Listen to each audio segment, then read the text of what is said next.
এইরকম tasty tasty পটল চিংড়ি করার জন্য ফার্স্টে তোমাদেরকে কড়াইতে বেশ খানিকটা সাদা তেল নিয়ে নিতে হবে। আর সাদা তেলটা ভালো করে গরম করে নিতে হবে। তারপরে তার মধ্যে ডুমো ডুমো করে কাটা পটলগুলোকে দিয়ে দিতে হবে। দিয়ে বেশ খানিকক্ষণ ভালো করে ভেজে নিতে হবে।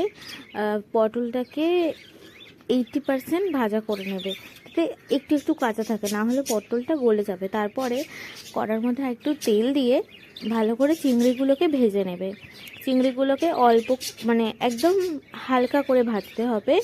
আর তখন কড়াইয়ের একদম লো করে দেবে, মানে আঁচটা একদম লো করে দেবে। আর তারপরে আবারও একটু তেল দিয়ে দিতে হবে। তেলটা দিয়ে আলুগুলো তার মধ্যে ভালো করে ভাজতে হবে। আলুগুলো দেখতেই পাচ্ছ লাল লাল করে ভেজে নিতে হবে।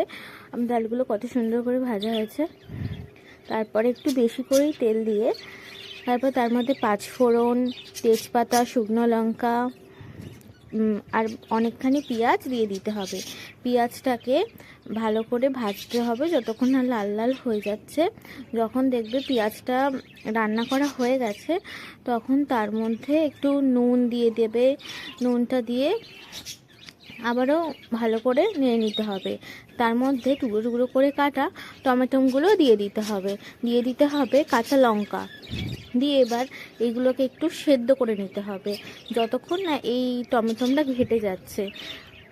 দেখতেই পাচ্ছ টমেটোটা হালকা হালকা করে ঘেটে এসেছে। তার মধ্যে এবার হলুদ দিয়ে দিতে হবে, হলুদ, লঙ্কা গুঁড়ো এইগুলো দিয়ে আর একটু স্বাদ মতো লবণ দিয়ে দিতে হবে। দিয়ে একটু জলও দিয়ে দিতে হবে, একটু ভালো করে নেড়ে নিতে হবে। বন্ধুরা, তোমরা ছাদ বাগানের রান্নাঘর চ্যানেলটিকে ইউটিউব থেকে দেখলে সাবস্ক্রাইব করে দেবে, ফেসবুক থেকে দেখলে ফলো করে দেবে।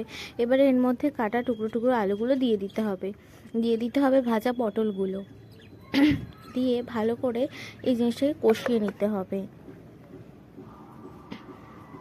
কষিয়ে নেওয়া হয়ে গেলে এইটার মধ্যে এবারে চিংড়িটাকে ছেড়ে দিতে হবে।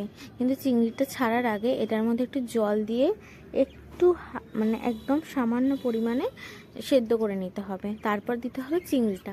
দেখতেই পাচ্ছ কত সুন্দর একটা কালার এসছে আর অনেক টেস্টি এটা খেতে হয়। আর এইটা করার জন্য একটু বেশি তেল লাগে, কিন্তু তোমরা কম তেলেও করতে পারো, কোনো সমস্যা হবে না।